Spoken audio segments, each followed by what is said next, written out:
we can. Each man must do his bit. Welcome to another edition of The Public Interest. My name is David Granger, and we continue our examinations of public policy in Guyana.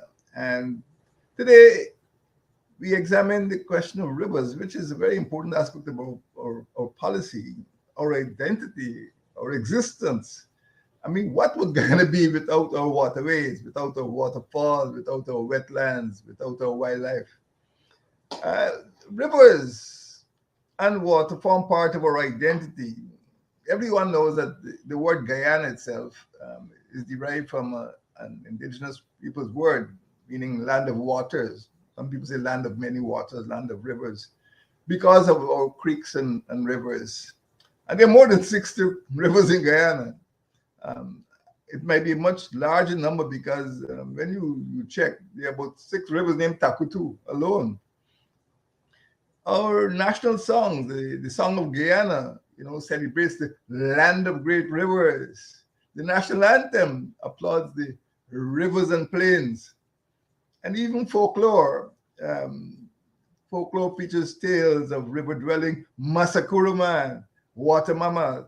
Children are afraid to go down by the river at night because of Masakura man or water mama. But rivers are part of our identity. Rivers dominate our lives to a greater extent than we imagine. Rivers denominate and demarcate and divide our administrative regions. Many of our administrators have, double titles, for example, Barima Waini, Mahaika Borbis, Potaro Siparuni, and even the Upper Demerara Borbis. That's region 10 is the only region which straddles Demerara, Essequibo, and Borbis. So rivers literally run through our blood, run through our veins, run through our arteries. All of the regions, all 10 regions are named after rivers. All 10 regions are named after rivers, and some of them are named after 2 rivers. From Barimo Waini in the north, right down to the awkwardly named Upper Takutu, Upper Essequibo. People prefer just to call it Rupununi, and Rupununi itself is a river. All of our capital towns are located by riverside.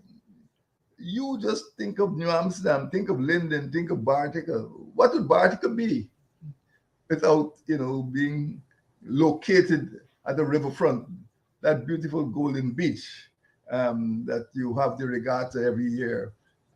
So rivers are not just functional bodies of water. They are part of our identity, part of our existence in Guyana. They're part of our life here in Guyana. And rivers too are important because most of them flow from south to north, and they empty in the Atlantic. 1 or 2, like the Cuyuni, seem to run sort of west to east, but even the Cuyuni and the Mazruni flow into Essequibo, which runs northwards into the Atlantic. And our Essequibo, that great river, the mother of all rivers in Guyana, is about 1,014 kilometers long, which is greater than the distance between Guyana and Barbados. So you can imagine how long the Essequibo River is. It's greater than the distance between Guyana and Barbados. And the rivers are important too for strategic or geopolitical reasons. The border with Venezuela is defined by rivers, the Amacuro. The border with Brazil is defined by rivers, Ireng, Takutu. The border with Suriname is defined by rivers, the Kutari, Corentyne. Of course, the Surinamese seem to have a different definition of that border.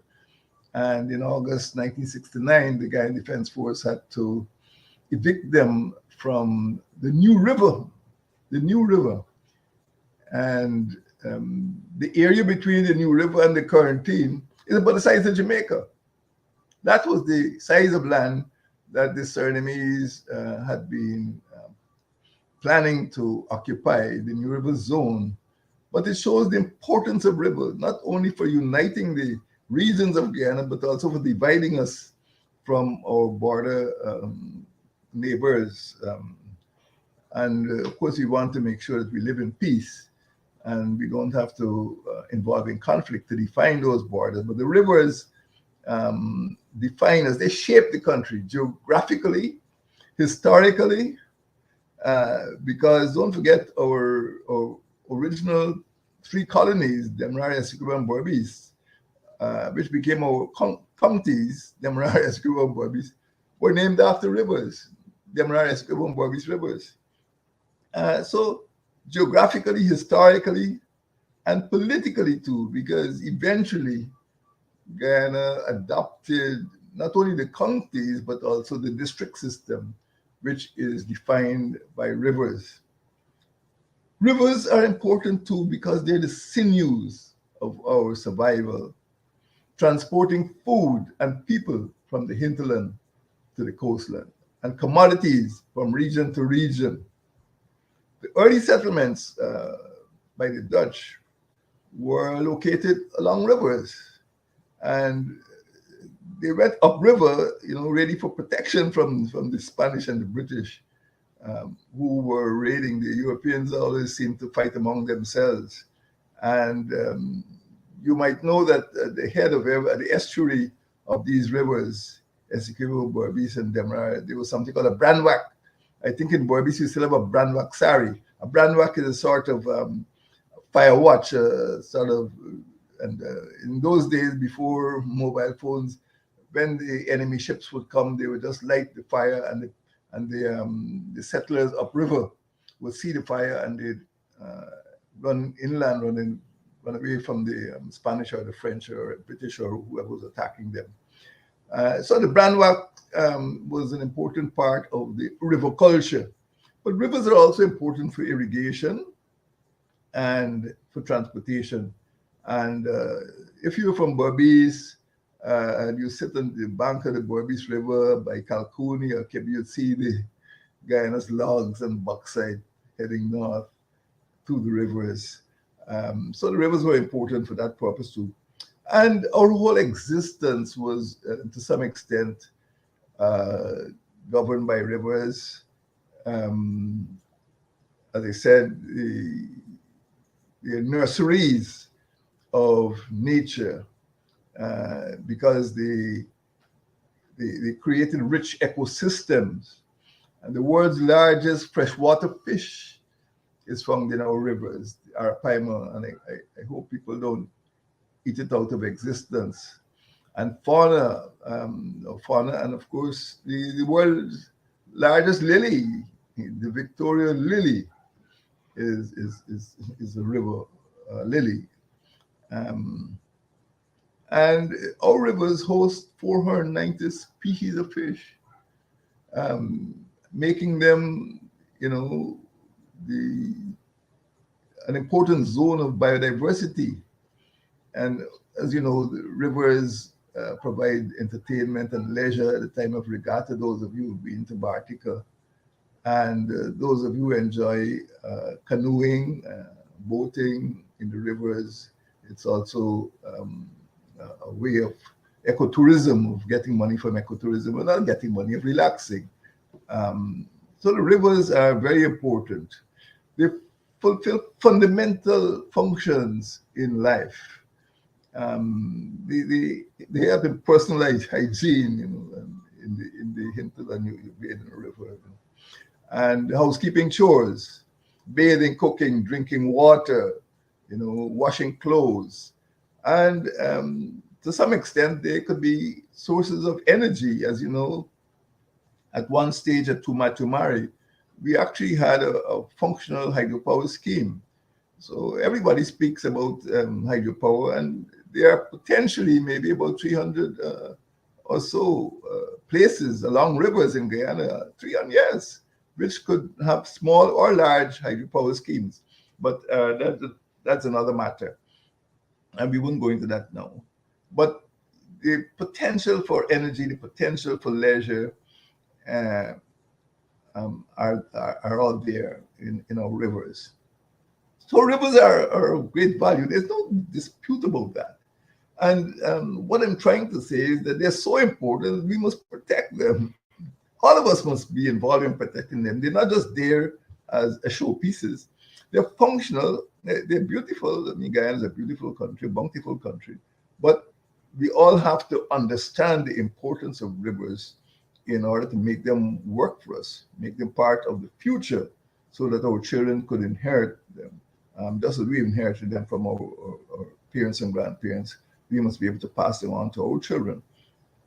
And rivers are important too for public administration, for communication, for integration and transportation. I mean, without the rivers, we would not be able to move a lot of our commodities. And from colonial times, this was recognized. River transportation, or the need for river transportation, called into existence something called the Transport and Harbors Department. You know, that department is 100 years old, I presume, TNHD. And that was a very powerful government department. It built dry docks. And at one stage, Guyana was able to make ships, build ships, sometimes even for the Caribbean, and build ferries. My recollection is that the Canty Pheasant might have been actually built in Guyana at a firm used to be called Sproston. So we built ferry boats, and we acquired ferry boats to work the rivers. We had to build stellings. Some of them are very old now and have to be repaired or replaced. The one at Bartica, I think, has been rebuilt. It looks like some international port now. The teenage, you had to build wharves, you had to manage harbors. They had to train seamen and pilots to bring ships in through the channels. They had to enforce regulations. And my friends, you know, every so often, you know, you find people dying on our rivers. There needs to be stricter enforcement. Rivers could be as dangerous as the roads, just as you can have traffic police to ensure discipline on the roads. You need traffic police to ensure discipline on the rivers as well. And the government at one stage used to launch services to go upriver to places like Kokwani, and you know, which before we were able to provide steamers. Of course, steamers were replaced by diesel engine boats, not by steam power boats. But the government actually had launch services, and some people in the rivers depended on the government launch service to get their mail or to get the sick members of the community to hospital. So the rivers were important, and from colonial times we understood the need for administratively and governmentally, for rivers. Rivers were natural routes for transport and travel. They nourished our agriculture. And if you know the five, I can call them conservancies, maybe you can call them water control schemes or flood control schemes. Five on the coast, there are five of them. In Region 2, there's the Tapakuma. In Region 3, there's the Buruseri. In Region 4, there's East Demerara Water Conservancy. And Region 5, there's the Mahika Maikoni Abari scheme. And Region 6, there's the Kanji scheme. So there are five coastal schemes, but they all depend on rivers. And without those rivers, we would not have the sort of sugar industry or rice industry that we've had over the last couple of centuries. So rivers are important to feed those conservancies, and those conservancies, of course, can release water, irrigation water, during droughts. They can store irrigation water during rainy season. Sometimes they overdo it a bit and cause floods. Rivers are also important because they brought into existence what is virtually a fleet of vessels, at least coming through the government of the day and the Transport and Harbors Department. And three river vessels which served us well, the Makauria, Malali, and Tarani. The biggest most beautiful ferries that we had. They came in the 60s. They were ordered by the British colonial government, and they were delivered later. They're named after creeks. If you check the gazetteer, there's a Macquarie Creek or river, there's a Turani, and there's a Malali, and these were bought. Um, they were designed by the colonial government before we got democratic government. They were designed, I think, by a firm in Scotland, and they were meant to service the three rivers. The Malali, Macquarie, and Turani were meant to service the Berbice, Demerara, and the Essequibo rivers. And again, those rivers represented at that time three counties. There were smaller vessels like the Candy Pheasant and the Powys, which did the run to the Barima Waini region. In those days, it used to be called the Northwest District. And some people say call it the Northwest District, although the name has been out of use for 40 years or so. And you may not know, some of the listeners may not know, that a major means of aviation transport up to the early 60s was by amphibious aircraft. And there was one particular workhorse called the Grumman Goose, and that could land in the water. And there was a ramp at Rheinveld, what is now occupied by the Guyana Defense Force Coast Guard. And it was amphibious. The Grumman was amphibious, so it would land in the water in the hinterland and bring passengers. Of course, they had to go to the boat to the aircraft by boats, and then they'd fly to Rheinveld or wherever they're going, and they'd land in the Demerara River, and then they could taxi onto the ramp at Rheinveld. So that was more important in the 50s than the Mary, which at that time was, of course, an American air base. So the Grumman Goose used the river for aviation purposes. So it is very important to remember, not historically, but the fact that it is still, the rivers are still a very important part of our existence. But rivers are not only beautiful, they're not only historical, they're not only administratively important. We have to be concerned as Guyanese about the integrity of our rivers. And to some extent, there's been a lot of recklessness. People take the rivers for granted. And reckless logging and mining, as they like to say, west of Fort Island, in those regions, those four regions, Barima Waini, Kuyuni Mazruni, Pamarun, Supunam, and Pamarun, sorry, not the Potaro Siparuni and the Rupununi region. Those four regions are sometimes victims of abuse. The rivers are victims of abuse by reckless loggers and miners. And I think those persons who might have traveled to the interior some years ago would be disappointed, to use a mild word, but be astonished at the damage that has been done to Guyana's beautiful rivers by deforestation and by discoloration of the waterways. In the 60s, you could scoop up a handful of water and drink it. Don't try that now. Don't try that now. There's a lot of turbidity and debris, floating in the rivers. Rivers are living features. You can have young rivers and mature rivers and old rivers. And rivers could die. So unless we care them, just as we care our old aunties and grandmothers, rivers could die. So it's very important that the rivers should be valued and not violated. And I think that is something we need to think about. Rivers are not there forever. They could be misused and abused, and this is what is happening in Guyana now.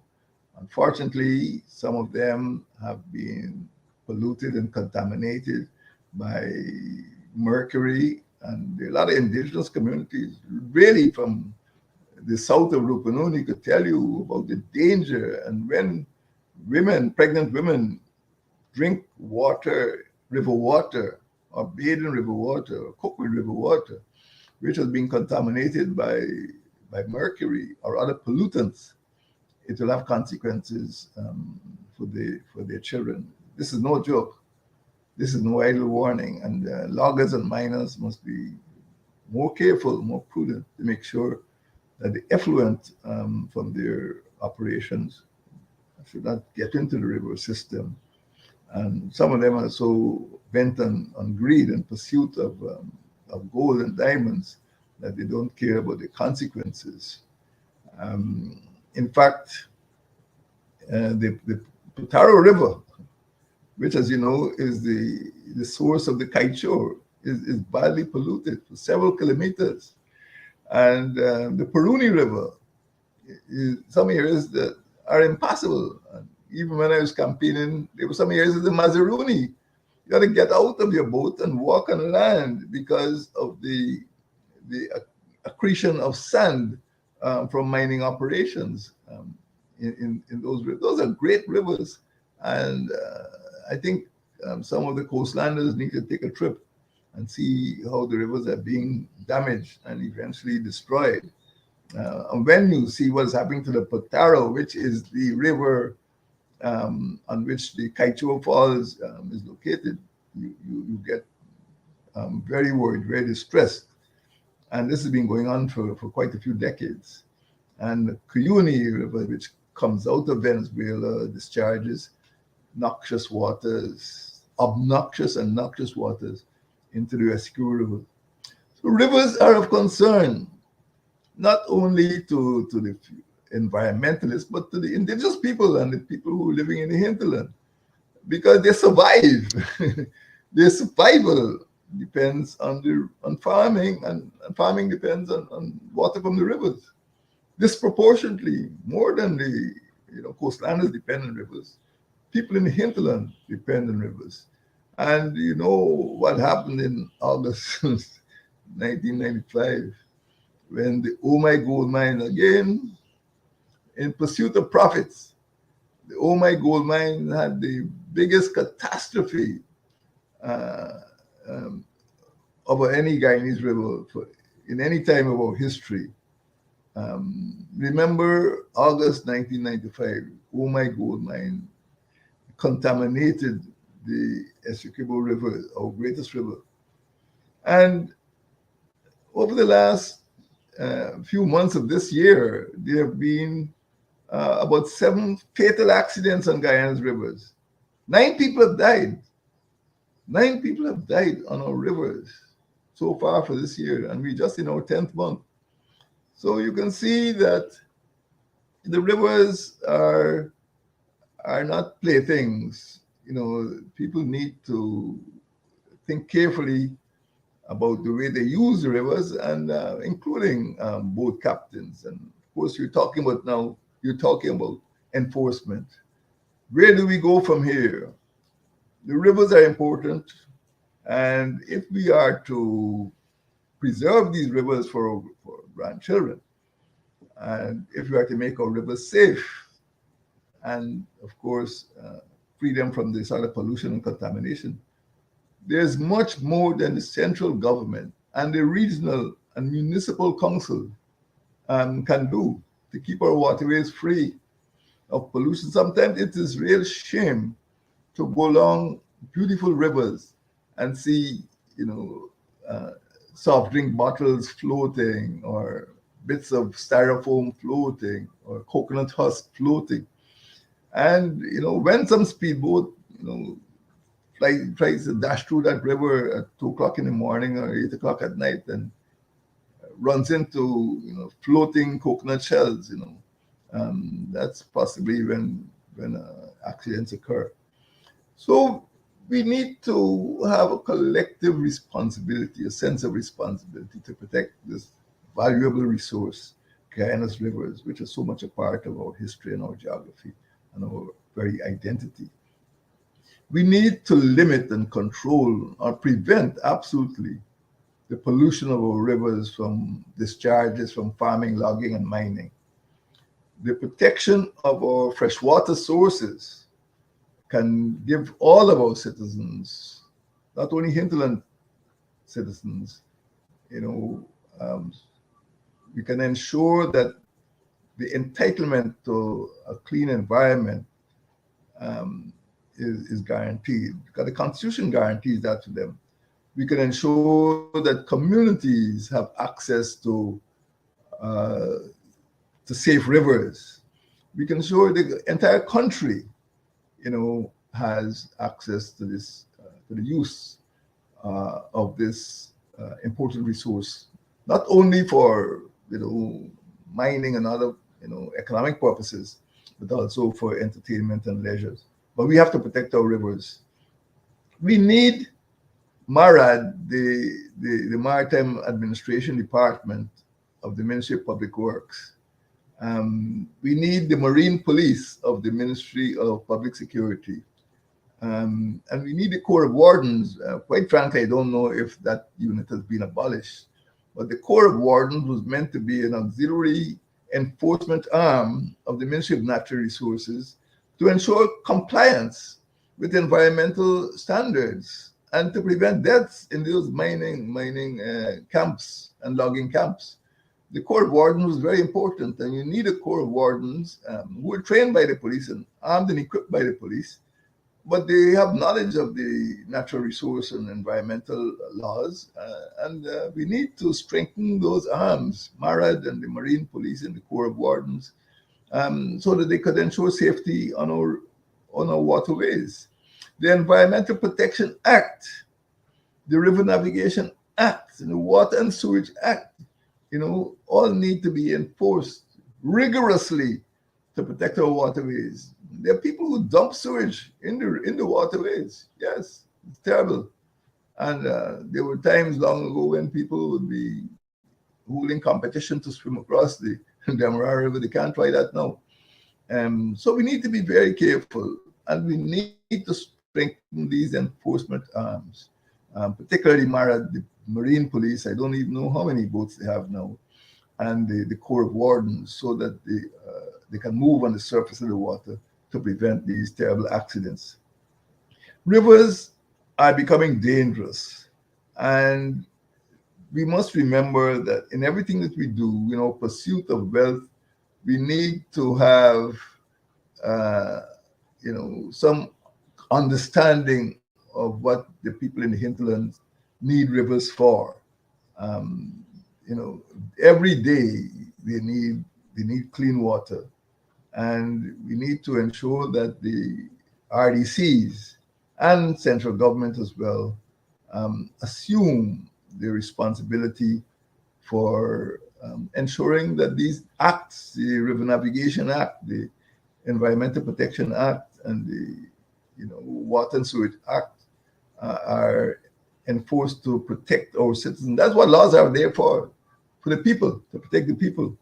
So, my friends, today we speak about this precious resource, not as an environmental showpiece, not something to boast about, but as an important part of our existence, and much more than that, an important part of the future of Guyana.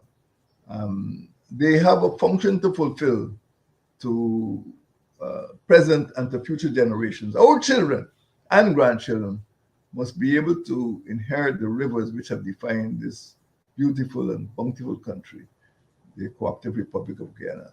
We need safe water from our rivers and our wetlands, and we need to ensure that there's enforcement on the part of central government and regional administrations to preserve this precious gift, this precious endowment, the rivers of Guyana, the land of many waters.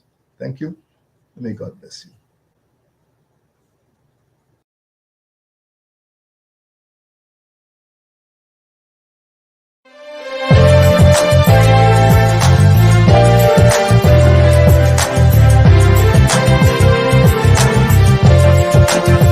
Let us cooperate for the young. Let us cooperate.